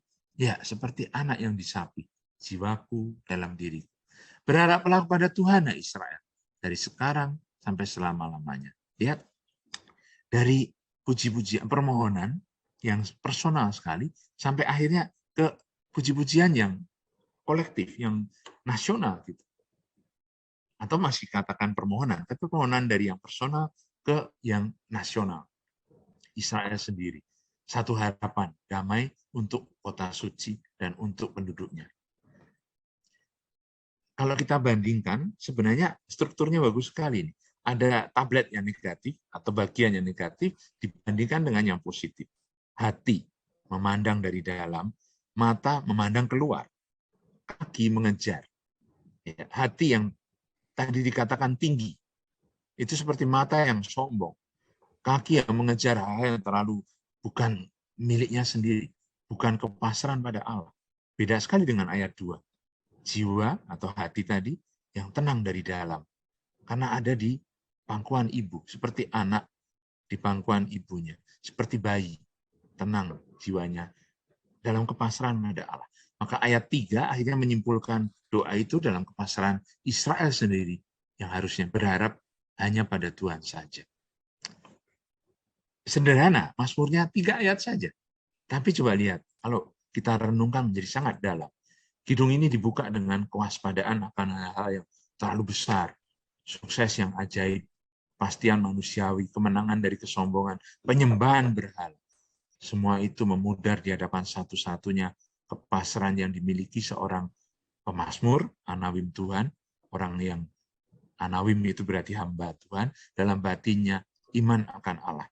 Kedamaian yang berasal dari kesadaran dan kegembiraan sejati yang hanya Tuhan saja yang bisa memberikan. Konteksnya memang kenabian, karena Tuhan bersabda melalui Nabi Hosea. Seperti dikatakan dalam kitab suci itu, Allah yang memang mau menunjukkan kekuatannya, karena kita yang lemah ini bisa berharap hanya pada Dia. Demikian pula dalam kitab Nabi Yesaya yang menunjukkan nubuat ini. Dapatkah seorang perempuan melupakan bayinya, sehingga ia tidak menyayangi anak dari kandungannya? Sekalipun dia melupakannya, aku tidak akan melupakan engkau. Ungkapan tadi, gambaran tadi, anak yang di pangkuan ibu menunjukkan tema anak itu memang begitu begitu lekat dengan kitab suci. Ya, aku berkata kepadamu, jika kamu tidak bertobat dan menjadi seperti anak kecil, kamu tidak akan masuk dalam kerajaan surga. Bahkan ketika Yesus dihalang-halangi untuk memberkati anak-anak, karena murid-muridnya memarahi orang tua anak-anak itu, Yesus mengatakan, biarkan anak-anak ini, jangan menghalangi mereka datang padaku. Sebab orang itu yang punyai, yang seperti itu, artinya yang bersikap seperti anak-anak itu yang mempunyai kerajaan surga. Tema anak-anak itu menjadi matriks sebenarnya, dalam artinya kunci dalam kitab suci. Walaupun demikian, semangat Mazmur 131 tampak lebih mengagumkan lagi dalam ajakan Sang Juru Selamat. Karena dia sendiri yang menjadi teladan anak kecil, menjadi teladan orang kecil. Aku bersyukur padamu Bapa, Tuhan langit dan bumi, karena semuanya itu Engkau sembunyikan bagi orang bijak dan orang pandai, tapi Engkau nyatakan pada orang kecil. Yesus yang mengajar kita berdoa demikian. Ya Bapa, itulah yang berkenan padamu. Marilah, padaku semua yang letih lesu dan berbeban berat, aku akan memberikan kelegaan padamu. Mazmur 131 ini kalau kita cari di Injil, bentuknya jadi seperti ini. Matius bab 11, ayat 28-30 ini. Doa Yesus sendiri kepada Bapa yang mengajak kita masuk ke dalam ketenangan dan kedamaian. Aku akan memberi kelegaan padamu. Pikulah kuk yang kupasang, dan belajarlah padaku, karena aku lemah lembut dan rendah hati. Kamu akan mendapat kelegaan bagi jiwa. Doa sang anak kepada Bapa. Karena itulah kedamaian, shalom itu satu penaklukan. Dunia kita dewasa ini dunia yang penuh hiruk pikuk dan kekerasan. Dunia yang berjalan terus dengan instan. Barangkali karena itu banyak orang justru mendamba sedikit ketenangan. Ayat pertama Mazmur tadi, 131, mengungkapkan harapan akan kedamaian itu dan mengajak kita menjadi lebih realistis. Karena kedamaian ini satu penaklukan. Ketenangan batin terbangun dengan cara meredakan kegelisahan kita yang tak teratur. Bahkan kadang-kadang kegelisahan juga untuk membantu orang. Atau istilahnya kepo gitu. Hilangkan itu lalu kita menjadi lebih damai. Kita perlu mengadakan gencatan senjata. Dengan keinginan-keinginan yang terlalu menyibukkan. Dengan semangat penderitaan yang berlebihan. Sekalipun kedamaian dari Allah bukan sesuatu yang menjanjikan hidup tanpa penderitaan. Ya. Satu kegagalan, satu kepahitan, kemalangan yang menimpa satu atau di lain kesempatan bisa menyedihkan kita dan menghancurkan kedamaian kita. Tapi justru dari melewati pengalaman-pengalaman ini, membiarkan kedamaian memancar dari atas, kita menemukan kedamaian itu dari salib sendiri. Maka ini doa dalam keheningan yang diajarkan kepada kita melalui Mazmur ini. Doa tidak pernah hanya merupakan inisiatif dari intelektual saja. Doa itu mengikut sertakan seluruh diri kita, pribadi kita. Sampai sembah sujud, yang merupakan adorasi umat manusia beribu-ribu tahun. Mengungkapkan persembahan diri seluruh badan dan jiwa kita. Maka bagus kalau di setiap sudut rumah kita, mungkin kita masih punya satu ruangan yang mengundang kita pada doa. Satu spasi, mungkin dalam kapel kita, atau dalam rumah batin kita, yang mengingatkan kita akan Tuhan. Di sana kita mungkin acap kali tergerak untuk mengambil posisi doa dan tinggal demikian tetap dalam damai di hadapan Allah. Kembali ke gambaran anak kecil tadi, tema yang paling istimewa dalam kitab suci, kita memang lihat kesederhanaan, kemanjaan, keluguan anak-anak, namun khususnya sikap yang begitu khas dari seorang anak kecil yang sebenarnya terjemahannya bukan bayi, tapi gamul itu anak yang sebenarnya sudah bisa jalan. Bisa lari-lari, tapi tidak bisa jauh dari ibunya. Segera datang ketika ada bahaya. Makanya, seperti anak dalam pangkuan ibunya, itu anak yang sebenarnya sudah bisa jalan-jalan, tapi masih kadang-kadang cari susu ibunya. Sudah lepas, sudah disapi, tapi masih kadang-kadang mencari kehangatan. Psikolog menganalisis sikap kembali ke rahim ibu ini sebagai satu tempat yang hangat, menenangkan, dan menghidupkan. Kenyataannya, kita sungguh-sungguh selalu diajak kembali ke rahim Allah. Kalau hari ini dalam bacaan Injil yang terkenal, anak yang hilang itu kembali ke pangkuan bapaknya. Karena bapaknya tergerak hatinya oleh belas kasihan. Itu menunjukkan rahim Allah itu. Karena itu di hadapan kasih kerahiman semacam ini, kita tidak mengharapkan yang lain lagi. Satu pelajaran yang bisa kita ambil dari anak yang dalam pangkuan ibu adalah tidak mengharapkan yang lain, kecuali pasif saja, damai. Tinggal saja di sana, di gendongan ibu. Begini saja cukup. Kita tahu banyak penderitaan lahir dari keinginan-keinginan yang tak teratur. Kedamaian hati justru diperoleh melalui pengendalian dan pembatasan keinginan yang tidak terperlu ini. Tidak mengharapkan yang lain kecuali Allah sendiri.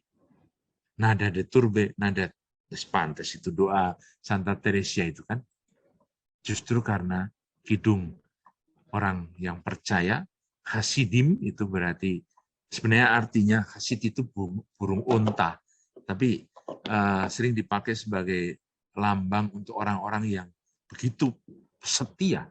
Seperti burung unta itu tidak meninggalkan sarangnya, apalagi kalau sedang bertelur, ya akan dijaga dengan sekuat tenaga. Orang-orang yang setia hasidim itu punya lagu, kalau dalam bahasa kita sering disebut kasidahan gitu kan. Itu lagu yang salah satunya muncul dalam koleksi Mazmur Ziarah ini, seperti yang kita punya ini. Kalau mau dinyanyikan sekarang, saya nyanyikan. Atau nanti menunggu selesai dengan doa, kalau menurut rundown acaranya. Saya kembalikan ke moderator. Terima kasih. Ya, baik. Monsinyur, terima kasih banyak untuk pemaparan materinya. Ini seakan kita mendapat sesi kuliah penyegaran untuk Mazmur ya. Jadi begitu komprehensif apa yang disampaikan, meskipun ya tentu secara singkat gitu. Nah, Ibu Bapak, mungkin kita akan foto dulu ya sebelum ke tanya jawab. Boleh dibantu Pak Leo untuk foto bersama, Pak? Oke. Ya. Saya keluar dulu, nanti masuk lagi ke bagian ini. Gimana? Keluar mana maksudnya? Oh, share screen-nya ya. Share screen. Iya. Keluar dari share screen. Oke. Nah. Oke. Bapak Ibu, kameranya yang belum dinyalakan, mohon dinyalakan. Yang chatting mungkin ditunda dulu supaya tidak tertutup layarnya. Oke, baik. Saya foto dalam hitungan ketiga. 1, 2, 3. Oke, sudah. Terima kasih, Monsinyur. Silahkan, Pak Teja. Ya. Terima kasih Pak Leo sudah membantu foto. Nah, Monsinyur, ini ada 2 pertanyaan yang sudah dititipkan ke saya. Pertanyaan pertama adalah dalam ibadat pagi selalu didoakan Mazmur 94 dan 95 sebagai doa pembuka. Pertanyaannya, sejak kapan rumusan doa Mazmur ini ditetapkan sebagai doa yang tetap? Dan apa yang mendasari Mazmur 94 dan 95 ini dijadikan sebagai doa Mazmur pembuka, dan apakah ini ditetapkan oleh Bapak-bapak gereja sejak awal? Itu kuliah yang lain. Kalau kita mau bicara Mazmur dalam ibadat harian, lalu harus masuk ke sejarah gereja. Ini bukan dari orang-orang Yahudi yang tadi kita bicarakan di koleksi Mazmur Peziarahan tentu saja. Ya, artinya pertanyaannya keluar konteks. Itu. Maaf karena bagus pertanyaannya, tapi itu sebenarnya pertanyaan liturgi, lebih ke liturgi. Ibadah harian, bahkan terjemahannya kalau kita baca pun tidak sama dengan, karena itu terjemahan Romo Abbas yang sekarang sedang direvisi, sudah selesai kayaknya oleh sudah selesai karena Romo Wim sudah meninggal. Jadi revisinya oleh Pater Wim van der Weyden mungkin akan diterbitkan versi baru, terjemahan yang bagus dari lagu, jadi mazmur yang bisa dinyanyikan di lingkungan kerahiban begitu. Ya, mazmur ini 94 dan 95 itu mengungkapkan, jadi sebenarnya termasuk mazmur rajawi. Lalu mengungkapkan bagaimana satu komitmen itu sejak dari awal hari sudah dinyatakan dari pihak pemazmur, dari kita, pendoa, dan dari Tuhan sendiri.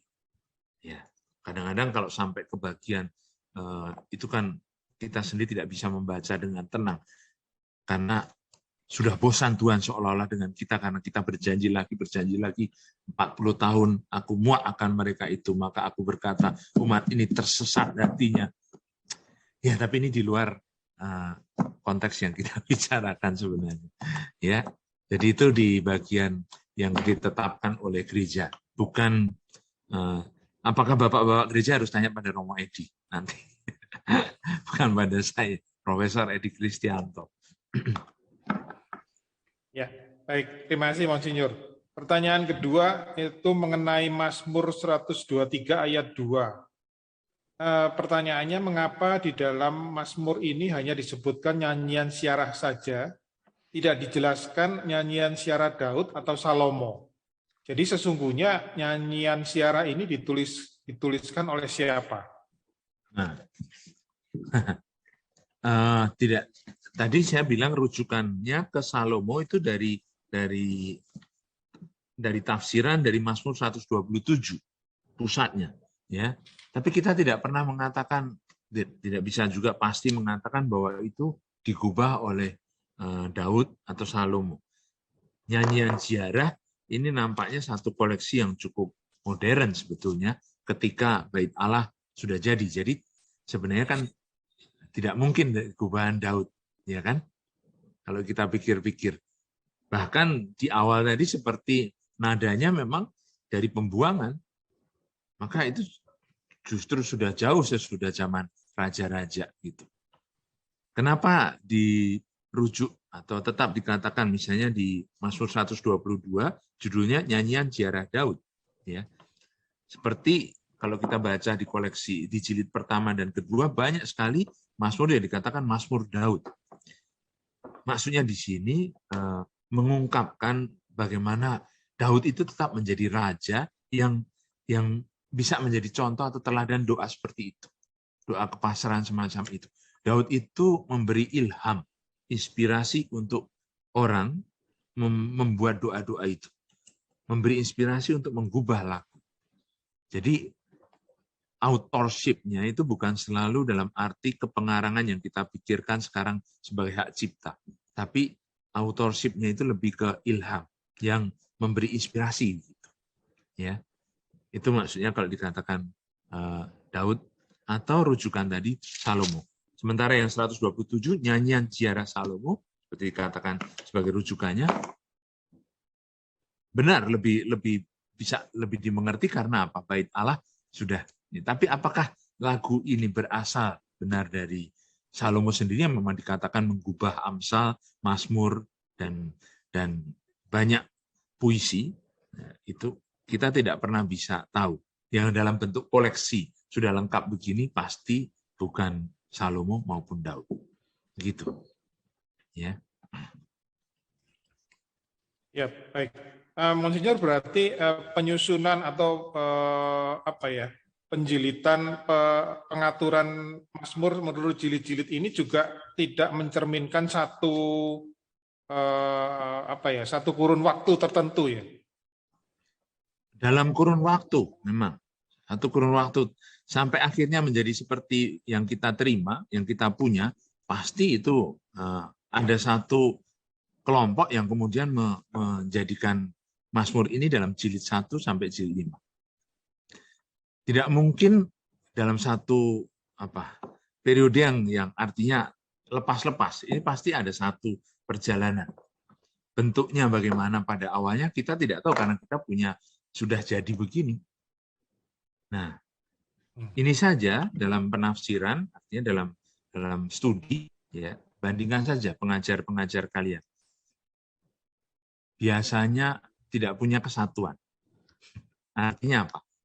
Modulnya pasti beda. Karena apa? Ada pengajar yang memilih-milih mazmurnya, ya kan? Tapi tidak menjelaskan seperti seolah-olah kalau kita bicara tentang Injil Markus, ya, lalu kan diberi satu rangkaian.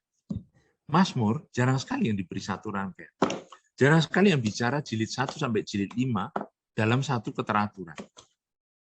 Dikatakan ada 5 jilid, tapi jarang sekali yang mengatakan bahwa jilid 1, jilid 2, jilid 3, jilid 4, jilid 5 itu ada keteraturannya. Gitu. Nanti maksudnya. Keteraturan yang tadi saya tunjukkan itu bukan kebetulan, itu berarti ada kelompok orang yang memang akhirnya menyusun koleksi kecil-kecil itu dalam satu kitab. Maka bisa disebut kitab. Gitu.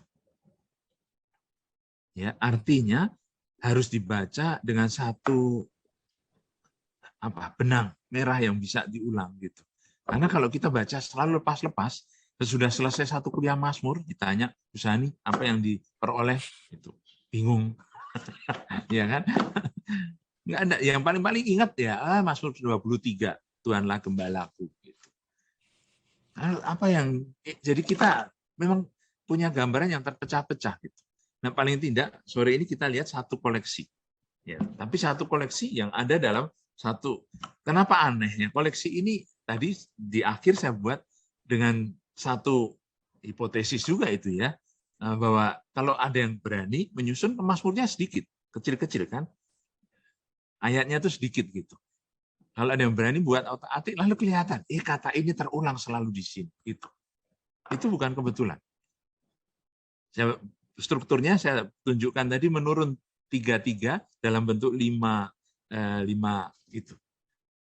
Baris. Karena apa? Mazmur ini juga 5 jilid.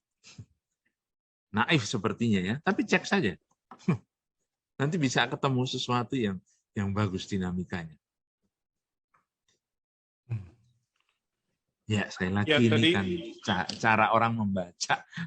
Ya, karena kalau tidak kita akan membaca dengan apa yang kita mau kita baca. Padahal ini justru kita membaca teksnya, dari teksnya kembali, yang keluar pernik-perniknya, mutiaranya begitu. Ya. Jadi kalau maaf saya mungkin sedikit ada di pemikiran saya adalah ketika mendengar ini satu Mazmur Siarah, maka ini seperti membawa kita dalam masa-masa ketika Salomo sudah membangun Bait Allah dan orang-orang bersiarah ke Yerusalem dengan mungkin mendoakan atau menyanyikan.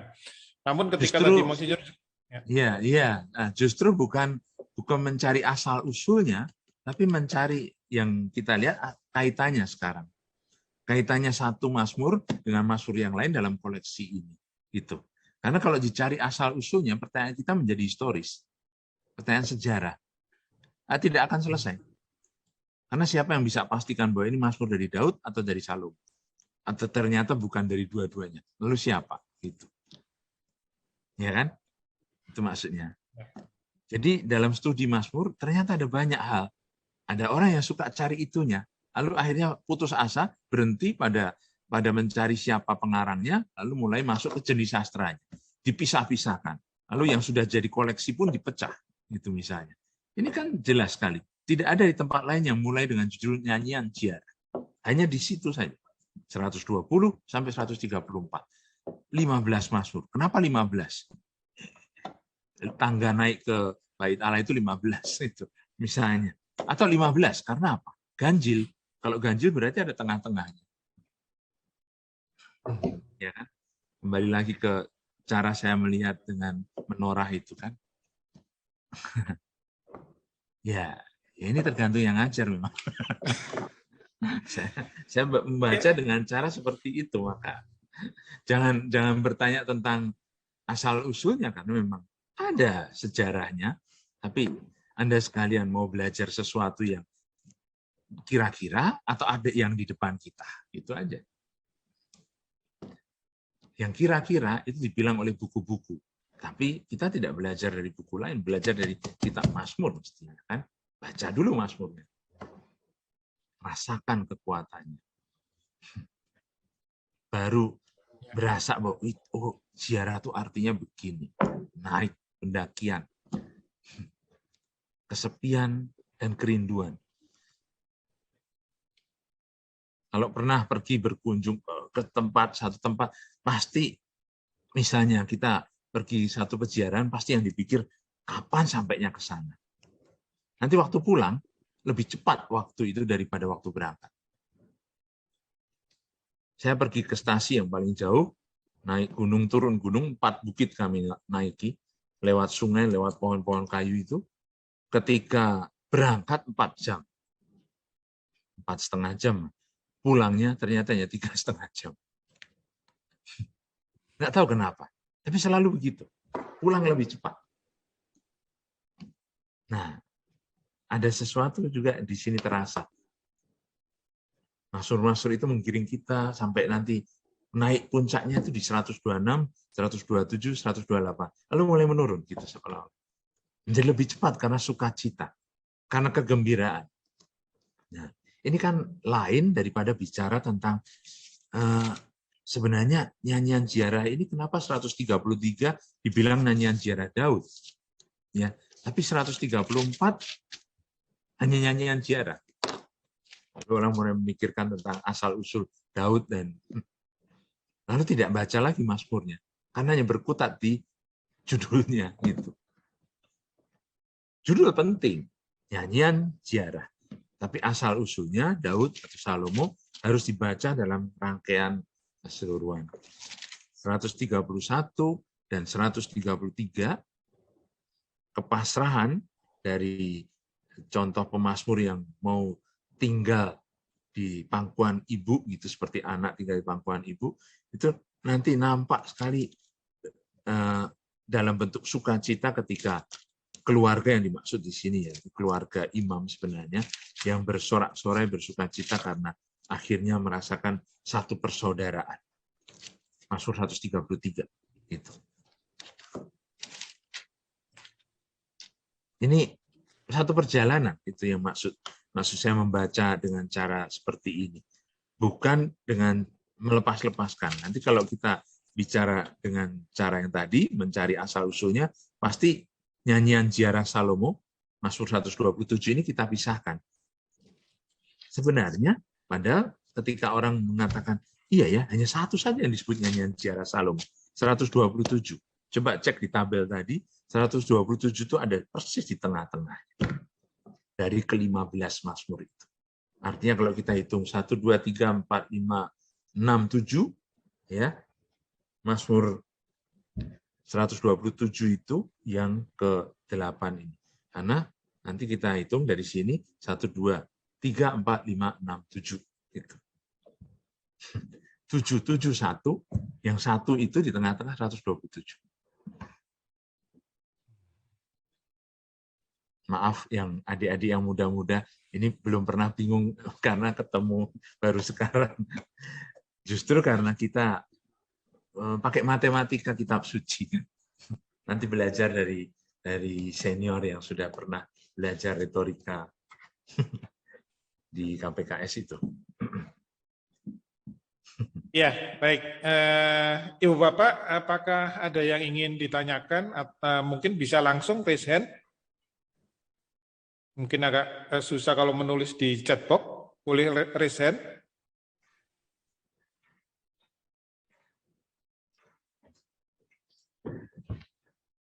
Ini ya, yang putar, lalu jadinya.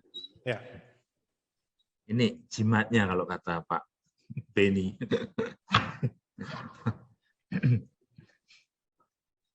Karena orang Yahudi pikir pakai seperti begini kan.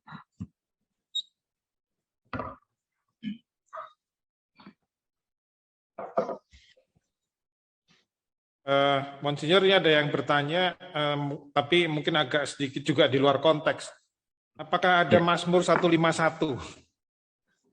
Bagus pertanyaannya. Itu satu file yang tadi saya hapus sebenarnya sudah mau karena penghitungan Mazmur itu beda-beda ternyata. Jadi Mazmur dari bahasa Yunani atau Septuaginta itu ada 151, tapi memang tidak dihitung, tidak dimasukkan dalam terjemahan modern. Mazmurnya jadi akhirnya digabungkan gitu, ya. Maka penggabungan Mazmur, beberapa Mazmur yang rupanya di kita tidak langsung kelihatan, tapi ketika saudara-saudari punya Mazmur dalam bahasa Inggris atau bahasa yang lain kadang-kadang tidak persis sama, itu karena ya terjemahan yang kita pakai ini dari bahasa Ibraninya. Oleh LAI dipakai terjemahan dari kitab suci bahasa Ibrani. Tapi Septuaginta berbeda. Jadi itu sebabnya kalau yang biasa berdoa ibadat harian di dalam Mazmur kan ada kurung gitu, ya. Yang angkanya kecil itu yang dari terjemahan Yunani. Yang angkanya besar itu yang dari teks kita. Itu. Ya, jadi misalnya dikatakan Mazmur 150, sebentar. Kok 150. Mazmur itu pengakuan dosa itu. Mazmur 50 di ibadat harian kita nanti akan ada muncul angka lain. Karena di ibadat harian itu pakai Vulgata. Jadi kalau pertanyaan tadi dari mana pembagian liturgisnya, berarti memang dari zaman Bapak Gereja. Ya, Mazmur 51 pengakuan dosa judulnya yang diberikan editor itu kan bicara tentang Daud yang baru saja ditegur oleh Nabi Nathan itu. Kasihanilah aku ya Allah menurut kasih setiamu. Tapi di Brevir, di ibadat harian kita, sering disebut juga Mazmur 50. Ya, ada beda di situ. Yang angka kecil menunjuk ke Septuagintanya. Nah, di situ jadi ada Mazmur 151. Ditemukan juga gulungan yang membunyikan Mazmur 151 di Qumran. Jadi di gulungan Laut Mati itu ada Mazmur 151, tapi rupanya di kesepakatan modern dari Vulgata bahasa Latin sampai ke terjemahan modern tidak ada lagi. Mazmur jumlahnya 150. Gitu.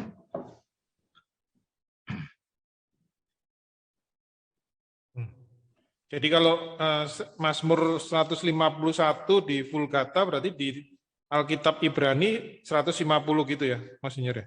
Maksudnya. Oh, di Septuaginta, bukan Vulgata. Vulgatanya tetap Septuaginta. Iya. Oh, oke. 151 tidak nampak gitu, dimasukkan kemana gitu oleh penyusun kitab Mazmurnya. Disatukan, tapi sepertinya bukan disatukan dengan 150. Gitu. Jadi ada Mazmur-Mazmur yang pendek panjangnya itu ternyata disatu. Ambil contoh misalnya ya, ambil contoh Mazmur 41 itu.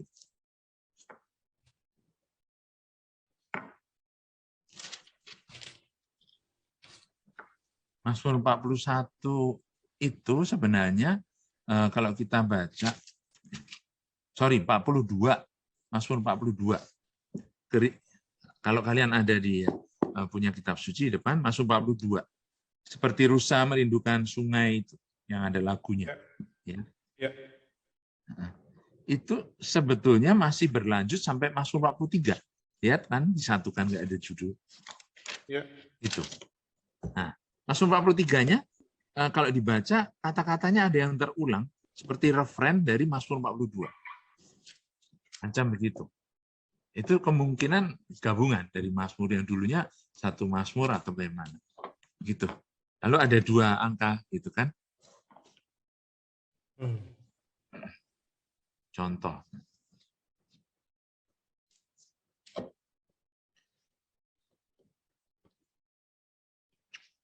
Berharaplah kepada Allah, aku akan bersyukur lagi, sebab aku akan bersyukur lagi padanya. Penolongku dan Allahku itu seperti referen. Di Mazmur 43, nanti akhirnya juga gitu. Ayat 5. Berharaplah kepada Allah, sebab aku bersyukur lagi padanya. Penolongku dan Allah. Ya. Jadi nanti kalau di stabilo atau digarisi, ditandailah, nanti kalian akan mendapat 3 referensi itu. Lagunya itu seperti 3 bait.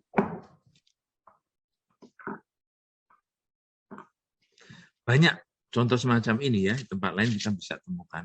Ada bahkan Mazmur kembar macam begitu, 111, 112 macam itu.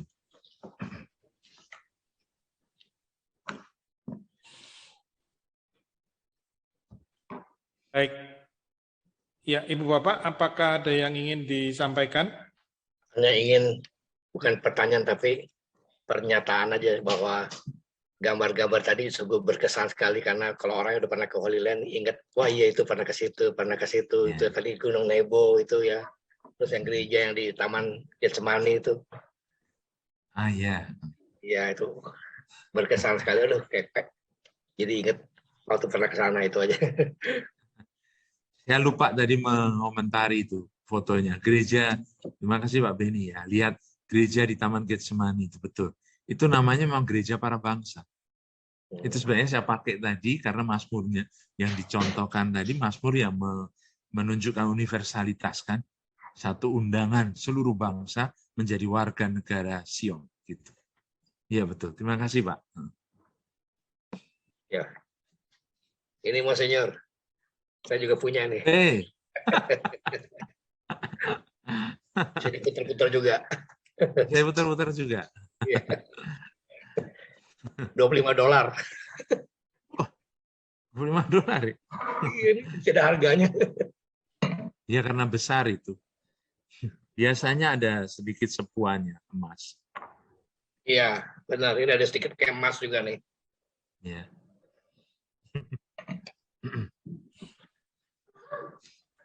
Baik, kalau sudah tidak ada pertanyaan atau yang ingin disampaikan, mungkin kita cukupkan pertemuan pada tidak. Kita cukupkan pertemuan kita pada malam hari ini mengenai kita mengenal koleksi Mazmur Pesiarahan yang sudah disampaikan tadi oleh Monsinyur Vitus. Berharap apa yang sudah disampaikan tadi tentunya dapat membuat kita semakin mencintai kitab Mazmur, banyak berdoa dengan menggunakan kitab Mazmur, karena ternyata begitu indah apa yang dituliskan di kitab Mazmur itu sebagai pengalaman iman dari para penulisnya. Terima kasih Monsinyur, juga terima kasih Bapak sekalian, dan waktu dan layar saya kembalikan kepada Vena. Silakan. Baik. Terima kasih Pak Teja dan Monsinyur Vitus, dan tentu terima kasih banyak buat Bapak Ibu, teman-teman MBC sekalian untuk semangat dan partisipasi aktifnya di pertemuan ke-11 ini. Dan tentu aja Bapak Ibu, kita nggak mau ini jadi kebersamaan kita yang terakhir ya, karena kita justru mau mengundang nih Bapak Ibu sekalian untuk hadir ke pertemuan Megushim Bible Club yang selanjutnya, yaitu edisi ulang tahun pertama dengan tema Megushim Bible Club dari kita untuk kita. Karena itu kita tunggu partisipasinya hadir kembali nanti di pertemuan edisi ulang tahun ya Bapak Ibu.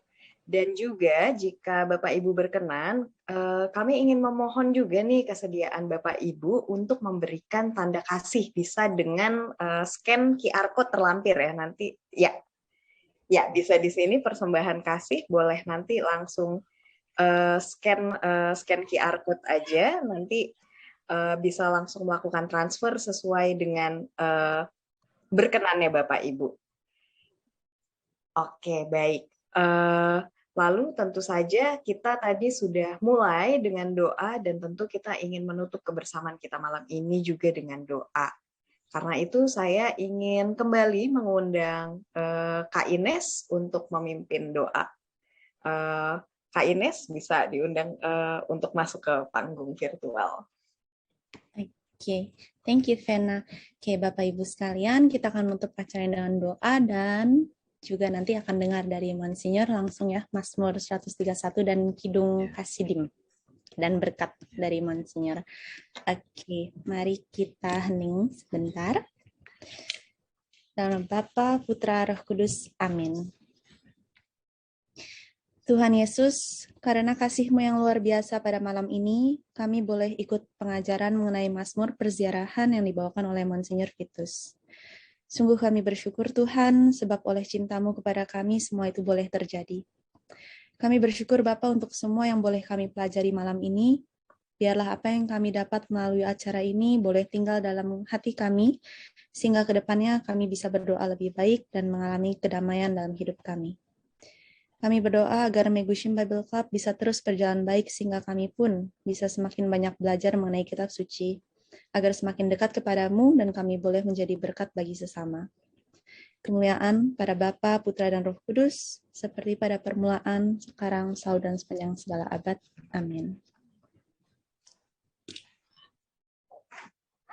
Mazmur 131, nyanyian ziarah, Daud. Tuhan, aku tidak tinggi hati dan tidak memandang dengan sombong. Aku tidak mengejar hal-hal yang terlalu besar atau hal-hal yang terlalu ajaib bagiku. Sesungguhnya aku telah menenangkan dan mendiamkan jiwaku, seperti anak yang disapi berbaring dekat ibunya. Ya, seperti anak yang disapi, jiwaku dalam diriku. Berharaplah kepada Tuhan, hai Israel, dari sekarang sampai selama-lamanya. Mokaba alibi veloramu enai velo hilakti bigdolo ufniflao mimeni velo hilakti bigdolot ufniflaot mimeni.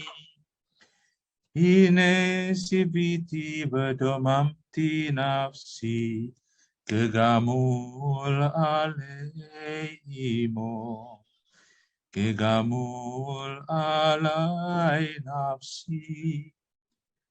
Ine sibiti bedomamti nafsi kegamul aleimo kegamul alai nafsi.